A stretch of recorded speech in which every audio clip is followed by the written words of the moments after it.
챗 GPT AI 이미지로 생성한 이사야 개론입니다. 본문은 1장에서 5장입니다. 먼저 이사야 전체에 대한 개요입니다. 이사야는 크게 네 등분으로 나눕니다. 서론 부분이 1장에서 5장입니다. 이스라엘의 죄와 심판 선언에 대한 내용입니다. 그리고 두 번째 6장에서 39장입니다. 유다와 주변 나라들에게 임할 심판과 구원을 선포하는 내용입니다. 이사야서는 주로 이스라엘의 죄와 범죄에 대해서 심판을 선언한 내용인데, 이 두 번째 6장에 39장에는 주변 나라들도 함께 하나님께서 심판할 것을 선언하시는 내용입니다. 자, 그리고 40장에서 55장은 위로와 회복의 메시지고, 56장에서 66장은 새 하늘과 새 땅의 약속에 대한 내용입니다. 이사야서는 흔히 크게 두 가지로 나눕니다. 앞부분은 주로 심판 내용이고 뒷부분은 40장부터는 회복 내용이다. 이렇게 보시면 되겠습니다. 신학적 주제와 그리스도의 관계, 그리고 결론, 그리고 마지막 이사야서의 기도문으로 마무리하겠습니다. 첫 번째, 이사야 전체에 대한 개요입니다. 이사야서는 선지자 이사야가 기록한 책으로 방금 말씀드린 대로 하나님의 심판과 구원의 메시지를 담고 있습니다. 이스라엘 죄악과 심판을 경고하면서도 궁극적으로 메시아를 통한 구원의 소망을 선포합니다. 특히 이사야서는 구약에서 가장 분명하게 예수 그리스도의 오심과 사역을 예언한 책으로 구약의 복음서라고 불리기도 합니다. 하나님의 백성이 죄를 회개하지 않으면 심판을 받을 것이지만 남은 자는 구원을 받을 것임을 말씀하십니다. 두 번째, 내용 구조입니다. 1장에서 5장인 서론 부분입니다. 이스라엘의 죄와 심판 선언 내용입니다. 1장은 유다의 타락과 심판을 경고한 내용이고 2장은 메시아 왕국과 여호와의 날에 대한 내용입니다. 3장은 유다 지도자들과 백성의 심판 내용이고 4장은 메시아의 영광과 남은 자의 구원 부분입니다. 그리고 5장은 포도원의 노래와 유다의 죄악에 대한 내용입니다.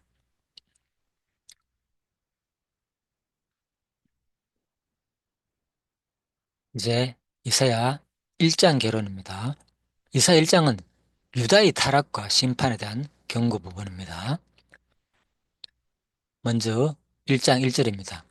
우시아부터 히스기야 시대, 우시아, 요담, 아하스, 히스기야 이렇게 되어 있습니다. 유다와 예루살렘에 관하여 본 계시다. 자, 여기 왕을 3명 그려놨네요.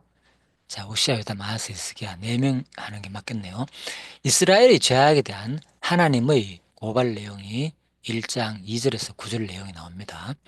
그리고 외식적 예배에 대한 책망 부분이 1장 10절에서 15절에 나오고, 그리고 회개의 촉구와 회복의 약속, 그리고 예루살렘의 타락과 정화에 대한 예언 내용이 마지막 31절까지 구성되어 있습니다.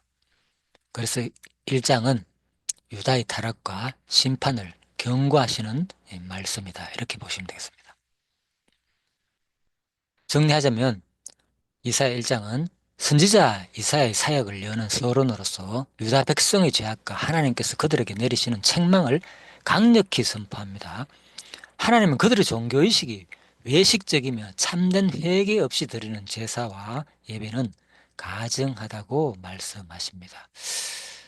여기서 참 많이 마음이 와닿네요. 참된 회개 없이 드리는 제사와 예배.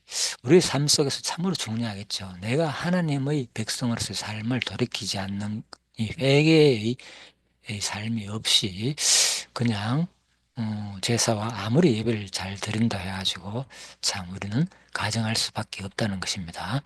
그러나 동시에 하나님은 회개의 기회를 주시며 오라 우리가 서로 변론하자고 부르시는 긍휼과 자비의 하나님으로 자신을 계시합니다. 지금이라도 우리가 하나님께로 돌아가서 하나님과 함께 변론하면 바로 하나님께서는 긍휼과 자비의 하나님으로 우리를 계시하신다는 거 기억하시고 하나님께로 돌아가시는 저와 여러분들이 되기를 또 한번 생각해 봅니다. 이사야 1장 5절입니다. 그래서 제가 한 부분을 찾아봤습니다. 너희가 어찌 매를 더 맞으려고 패역을 거듭하느냐. 온 머리는 병들었고 온 마음은 피곤하였으며 발바닥에서 머리까지 성한 곳이 없이 상한 것과 터진 것과 새로 맞은 흔적뿐이거늘 그것을 짜며 싸매며 기름으로 부드럽게 함을 받지 못하였도다. 16절입니다. 너희는 스스로 씻으며 스스로 깨끗하게 하여 내 목전에서 너희 악한 행실을 버리며 행악을 그치고 선행을 배우며 정의를 구하며 학대받는 자를 도와주며 와를 위하여 신원하며 가부를 위하여 변호하라 하셨느니라. 자, 이 부분 도대체 이스라엘 백성들이 무슨 죄를 지었길래 이렇게 경고하느냐에 대한 말씀이다. 이렇게 생각해 보면 되겠죠. 예, 그래서 바로 목전에서 악을 행하고 그래서 선행을 배하란 거죠. 정의를 구하고 학대받는 자를 도와주며 과를 위하여 신원하고 갑을 위하여 변호하지 않는 그런 모습들이지 않느냐 이렇게 생각하시면 되겠습니다. 이제 이사야 2장입니다. 2장은 메시아 왕국과 여호와의 날에 대한 내용입니다. 이사야 2장은 1장과 대비하면은 좀 반대되는 개념이죠. 심판에 대한 내용이라면 1장이, 2장은 회복에 대한 내용이다. 이렇게 보시면 되겠습니다. 메시아 왕국과 여호와의 날이니까 2장 1절에 4절에 바로 회복을 말하고 있습니다. 말일에 여호와의 산과 모든 민족이 경배할 것을 예언합니다. 그래서 이제 이 여호와의 산에 많은 민족들이 이렇게 몰려가는 그런 내용이 포함되어 있네요. 자, 유다의 타락에 대한 경고도 나옵니다. 또 그래서 여호와의 날에 또 심판을 하나님께서 공포하실 내용이 나오고요. 그리고 사람을 의지하지 말라는 말씀까지 이렇게 이사야는 회복 내용과 심판 내용이 2장은 동시에 되어 있다. 이렇게 보시면 되겠습니다.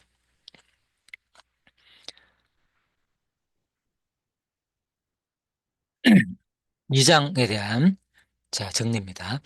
이사야 2장은 장차 올 여호와의 날에 대한 소망과 심판을 함께 보여줍니다. 처음에는 말일에 여호와의 산에 모든 나라가 모여드는 영광스러운 회복의 예언이 등장합니다. 이는 하나님 통치가 온 세상에 임하는 미래의 모습을 그립니다. 그러나 곧 이어서 이사야는 당시 유다 백성의 교만과 우상 숭배를 고발하며 여호와의 날에 임할 심판과 두려움을 선포합니다. 그래서 이 장은 소망과 경고가 함께 나타나며 장차 오실 메시아의 왕국과 인간 교만에 대한 하나님의 심판을 대조하고 있습니다. 하나의 예를 듭니다. 이사야 2장 3절에 많은 백성이 가며 이르기를 오라 우리가 여호와의 산에 오르며 야곱의 하나님의 전에 이르자.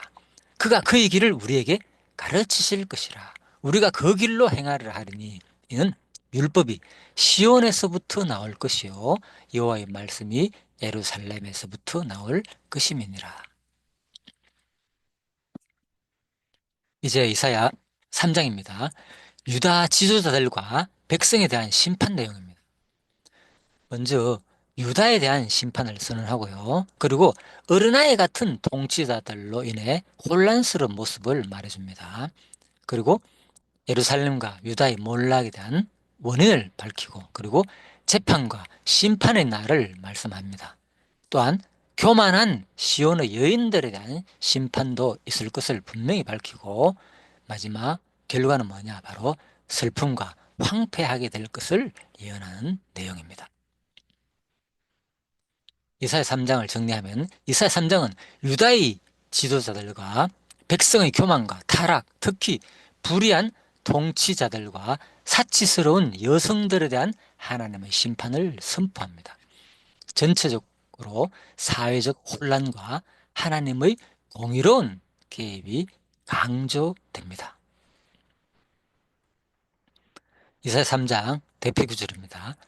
예루살렘이 멸망하였고 유다가 엎드러졌음은 그들의 언어와 행위가 여호와를 거역하여 그의 영광의 눈을 범하였음이니라. 자, 예루살렘이 멸망하였고 유다가 엎드려진 모습이 한 사람이 나오네요. 유다가 엎드렸다 하는데, 자, 그들의 언어와 행위가 여호와를 거역하여 그의 영광의 눈을 범하였다.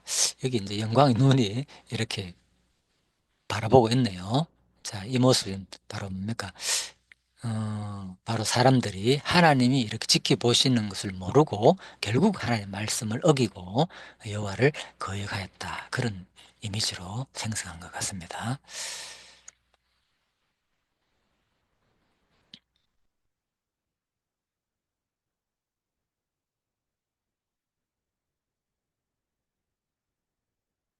그리고 이번에는 이사야 4장입니다. 이사야 4장은 메시아의 영광과 남은 자에 대한 구원 내용입니다. 바로 여인들의 치욕과 회복을 갈망하는 내용입니다. 그리고 여호와의 싹과 시온의 영광을 또 말해줍니다. 또 정결케 하시는 하나님의 영에 대한 내용이 있고 또 하나님의 보호하심과 임재를 말해주는 내용입니다. 그래서 전체적으로는 메시아의 영광과 남은 자를 구원하시겠다는 내용이 이사야 4장 내용입니다.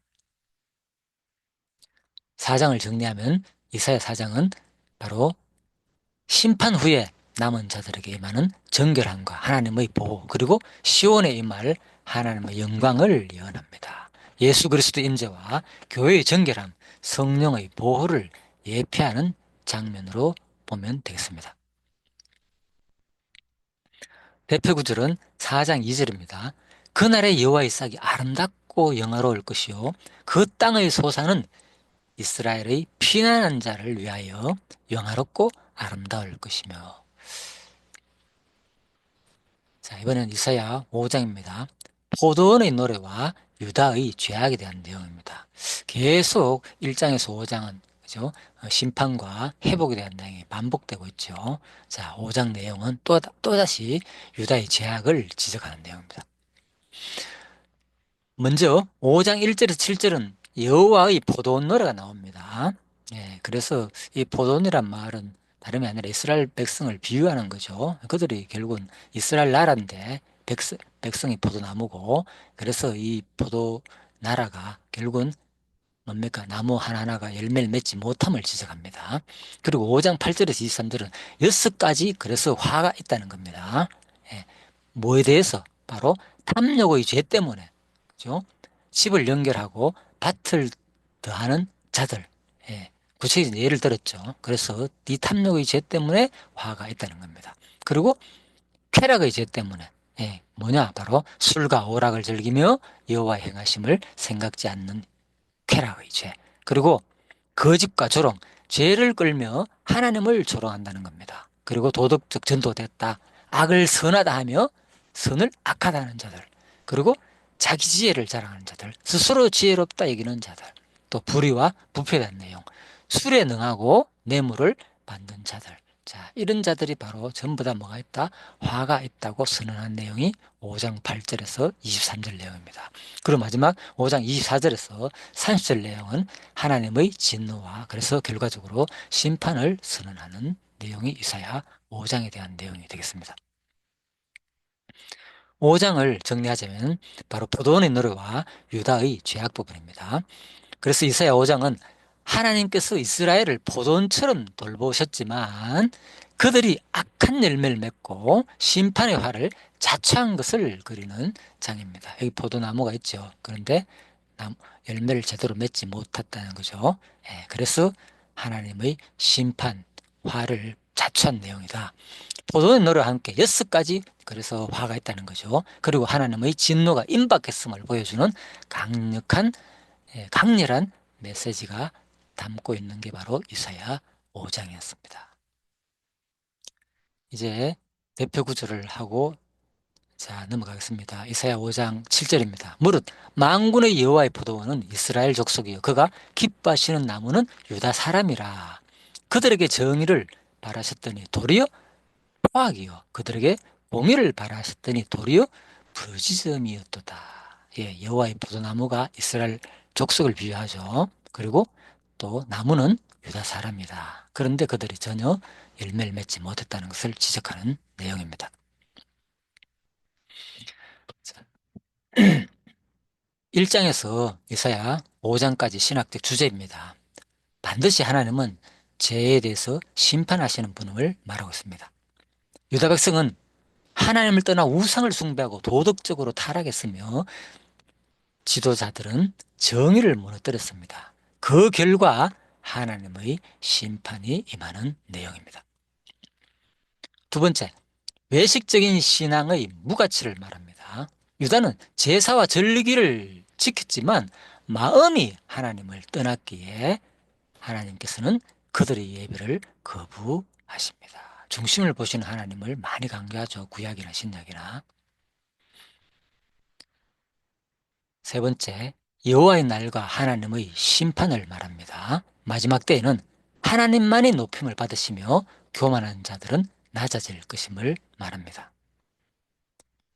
주로 지도자들과 뭡니까? 그 사치스러운 여인에 대한 내용이죠. 자, 네 번째, 남은 자는 회복할 것에 대한 내용입니다. 그래서 그러지 않고 남은 자는 하나님의 심판 외에도 남은 자들이 구원을 받으며 메시아를 통해 하나님의 영광이 회복될 것임을 말합니다.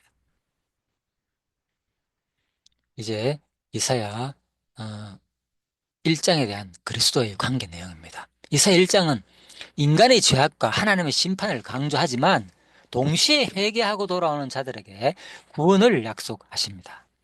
이는 예수 그리스도를 통해 이루어질 복음의 핵심 메시지를 예표적으로 보여줍니다. 복음의 핵심 메시지가 뭐라고요? 예.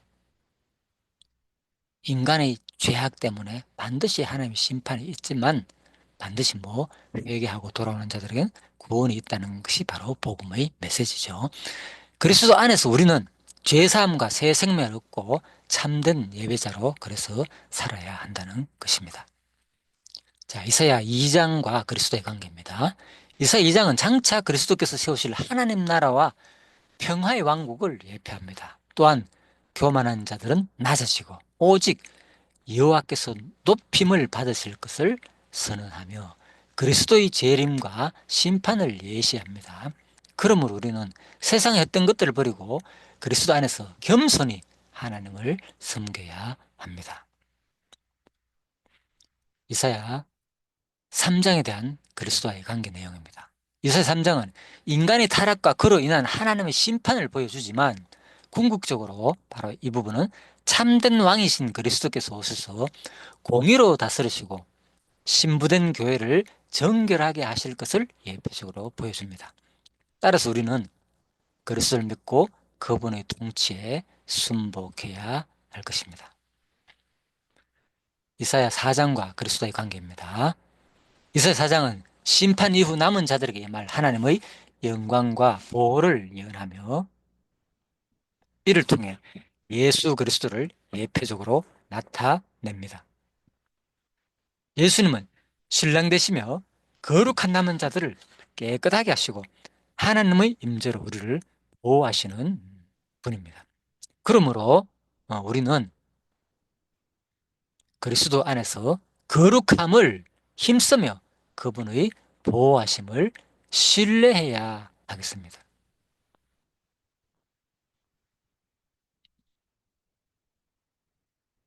이제 이사야 5장과 그리스도의 관계입니다. 이사야 5장은 하나님께서 이스라엘을 보존처럼 돌보셨지만 그들이 배반하고 심판을 받는 모습을 보여줍니다. 이는 예수님께서 참된 포도나무가 되시며 우리에게 좋은 열매를 맺도록 요구하시는 것과 연결됩니다. 또한 예수님은 배척당한 아들이자 마지막 날 심판주로 다시 오실 분이십니다. 그러므로 우리는 그리스도 안에서 성령의 열매를 맺으며 살아가야 하겠습니다. 결론입니다. 이사야 1장에서 5장의 결론은 주로 하나님께서 이스라엘의 죄와 타락을 책망하시고 회개를 촉구하는 메시지입니다. 이스라엘 백성은 외형적인 제사와 예배로서 하나님을 기쁘시게 할 수 없으며 정의와 공의를 실천하는 삶을 요구하십니다. 하나님은 이스라엘의 불순종과 부패한 사회를 심판할 것을 예고하십니다. 그럼에도 불구하고 회개와 변화를 촉구하며 하나님은 여전히 긍휼과 구원의 길을 여시고 남은 자를 통해 새로운 희망을 주시겠다고 약속하십니다. 자, 이제 이사야 1장에서 5장에 대한 기도문입니다. 기도하고 마치도록 하겠습니다. 하나님 아버지, 저희는 이사야 선지자의 말씀을 통해 당신의 경고와 은혜를 다시 한번 묵상합니다. 주께서 이스라엘 백성을 향한 진노와 사랑을 동시에 나타내셨음을 깨닫습니다. 하나님, 우리는 우리 삶의 불순종과 죄를 고백합니다. 우리가 주님의 길을 떠나 각자의 길로 가며 세상의 유혹에 빠져들었습니다. 주께서 주신 모든 은혜를 잊고 그리스도의 사랑을 외면한 저희의 모습을 용서해 주십시오. 주님, 이사야가 전한 경고의 말씀을 진지하게 받아들여 우리 죄를 회개하며 돌아설 수 있도록 도와주시길 기도합니다. 우리가 마음을 닫고 겉으로만 어이롭다 여겼던 우리의 교만을 깨닫게 하시고 진정한 회개와 순종으로 돌아가게 하옵소서. 우리가 주님의 거룩한 뜻을 따를 수 있도록 우리 마음을 새롭게 하여 주옵소서. 하나님 아버지, 이사야는 또한 주님의 구원의 약속과 은혜를 전해 주셨습니다. 그리스도의 구속을 통해 우리에게 새로운 길을 열어주셨음을 감사드립니다. 우리가 여전히 주님의 뜻을 온전히 알지 못할 때에도 주께서 인내하시며 기다려주심에 감사드립니다. 주님, 우리가 나아가야 할 길은 당신의 여유로움과 진리의 기름을 알게 하시고 이를 따를 수 있는 힘을 주시옵소서. 주님, 우리의 삶 속에서 하나님의 뜻을 깨달아 우리 주 예수 그리스도의 사랑과 진리를 더욱 깊이 알고 따르게 하옵소서. 이사야 5장에서는 주님의 포도원이 소망 없이 황폐해질 것이라 경고하시지만 우리를 향한 주님의 사랑이 끊어지지 않음을 믿습니다. 주님, 우리가 주님의 포도원처럼 온전히 열매를 맺을 수 있도록 인도해 주시고 이제는 우리의 삶이 하나님께만 영광을 돌릴 수 있도록 인도하시기를 간절히 간구하며 지금도 살아계셔서 나의 죄와 타락을 책망하시고 회개를 촉구하시는 예수 그리스도의 이름으로 기도드립니다. 아멘.